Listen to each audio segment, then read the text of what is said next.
Okay, so this is the final video in the intermediate section. And just to recap, what we started in the beginner section is we used AI as the thought partner.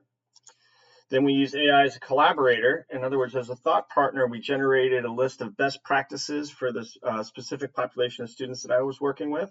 And then as the collaborator, it went through a lesson and it evaluated the alignment. Then I asked AI to work as an analyzer. I gave it some data that I collected on Google Forms from my students about what they thought about the various class activities, determine how well they were aligned with the things that I wanted for them. We finally started generating some lesson plans. And the lesson plans reflected the best practices that came out from the AI thought partner. It focused on the areas where alignment was weak and needed some attention, and it focused on the student data. And it made some recommendations and provided me the ability to generate custom lessons based on all of that, which was great. The next step was to, as an intermediate step, was to take that preliminary work and make a Google gem from it, which is kind of like making a pipeline. It's repeated tasks, and it helps you achieve things that you need regularly. The final step is a notebook LM, and a notebook LM is more analytical, more synthetic in nature in terms of drawing conclusions from a larger variety of data. And so let's go ahead and get right into that. So the best use for me for a notebook LM at this point is on looking for holes in my instruction. So we're going to go ahead and do that right now. And what I'm going to do is I'm going to go ahead and go to the bottom and start a notebook LM. And I'm going to create a new one. I'm in a couple already, but I'm going to create a new one. And I'm going to add some resources to it. And I'm going to add my lessons. So I'm going to go back into the polynomials lessons. I'm going to select these. And I'm going to download them.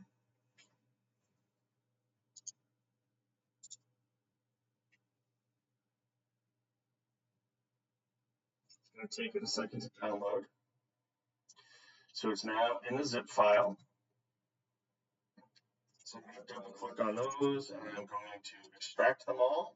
They're going to go into my downloads.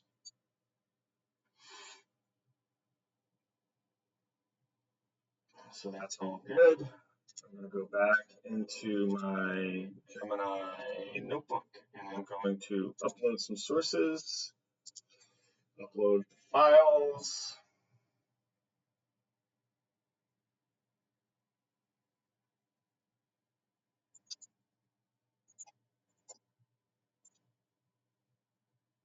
So those are the particular lesson plans.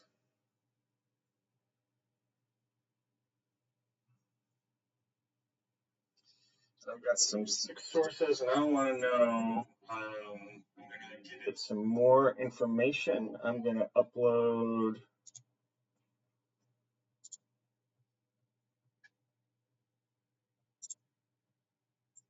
the work we previously did on the instructional framework and the alignment.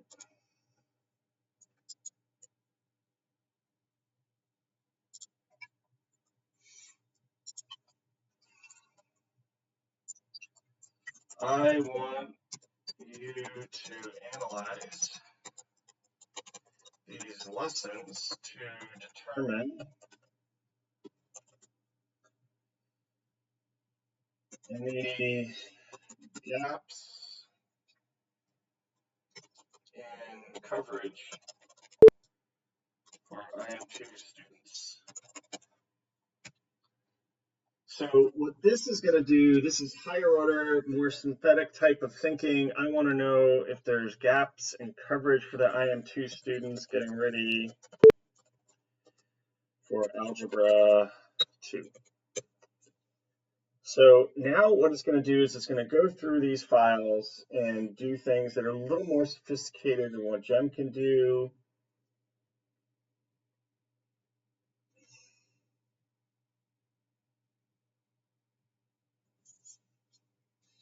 So it's telling me it's missing conceptual and visual anchors, missing fluency gaps, blocked versus interleaved. So in other words, they do blocks of practice, but it's not interwoven to build the skills. The progression of complexity may be too quick. The attendance and reentry continuity is an issue.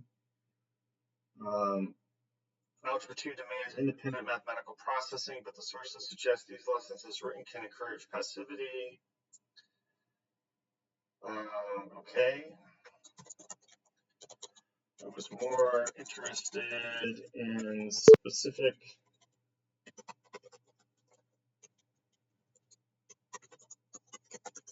standards that might be missing.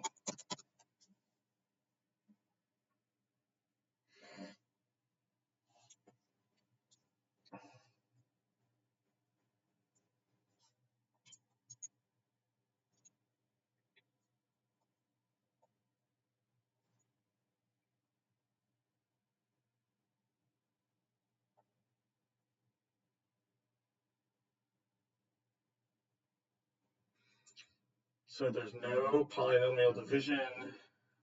Division is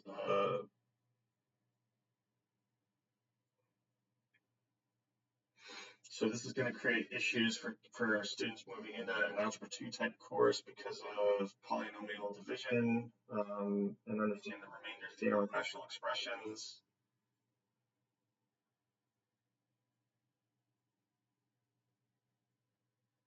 So there's no completing the square or quadratic formula. Those are things that students would need. So this was a good analysis. This gives me an idea of some things that are missing from this course progression. Can you make a unit outline of these lessons and recommend what needs to be added? For example, completing the square. Actually, I should just tell it the next unit is on quadratics, which covers completing the square quadratic equation.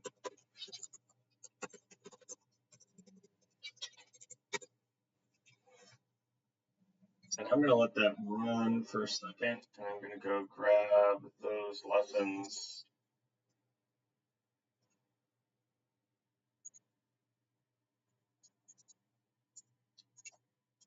From here.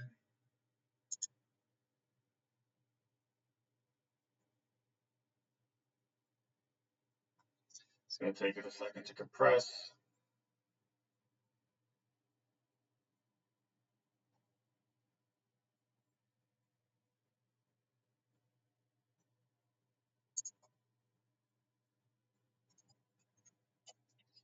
I'm going to extract all of those just like we did before.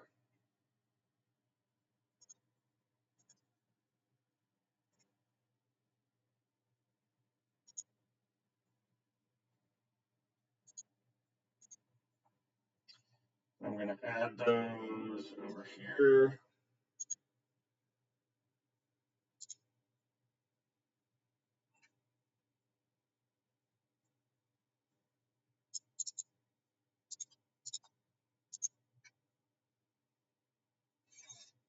And we can see that there's a cap of 50 documents on my notebook LM. So I've added the other sources and it's updating it.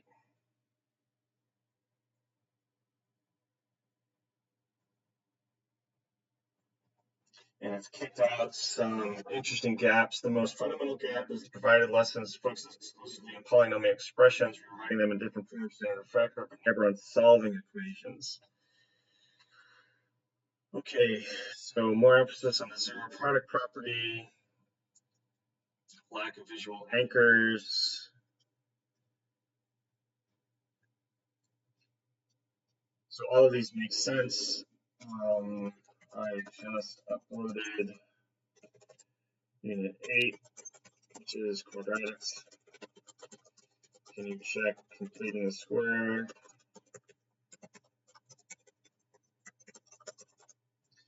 And quadratic equation.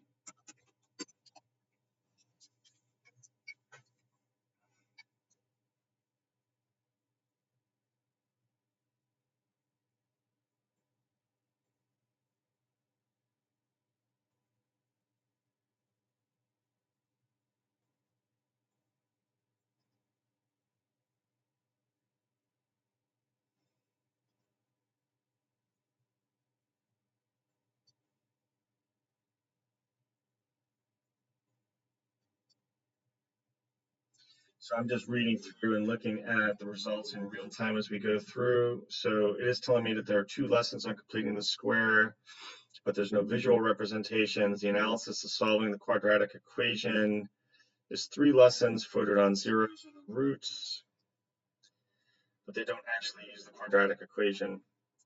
Summary of the gaps. This is the most important thing for Algebra 2 preparation, the quadratic formula. So this is the big takeaway from the whole analysis. These are things that I was aware of on my own, but it's helpful to have this type of analysis to validate it. We can then take the outputs of this type of analysis and say, for example, can you generate a plan to address these gaps?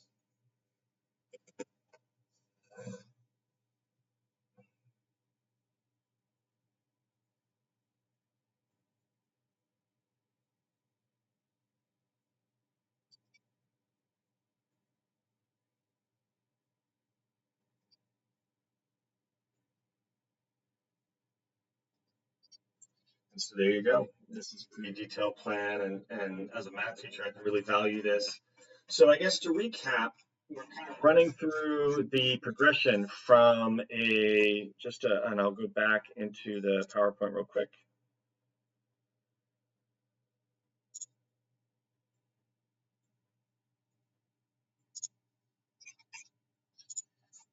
So we went from basic thought partner chat about what would be best practices for the specific student population, and we then did a collaborator where I asked the large language model to look at my lessons and to help me understand how well aligned they are and where the issues are. I use it as an analyzer to help me give meaning to form data that I collected using Google Forms. I then used all of that input to help create a better lesson that Gemini helped me with. I then started creating a pipeline to improve my lessons using Google Gem. And following that, I created a notebook LM to help me identify gaps in those 2 units, because my main goal is getting as many students ready for Algebra 2 as I can. And so it helped me really stay focused on that. So this is kind of a progression from basic to intermediate on the Gemini kind of set of experiences. Feel free to send me an email or just drop by my classroom, and I can try to help anybody create their own versions of this or try to address issues that they're not sure how to handle on their own.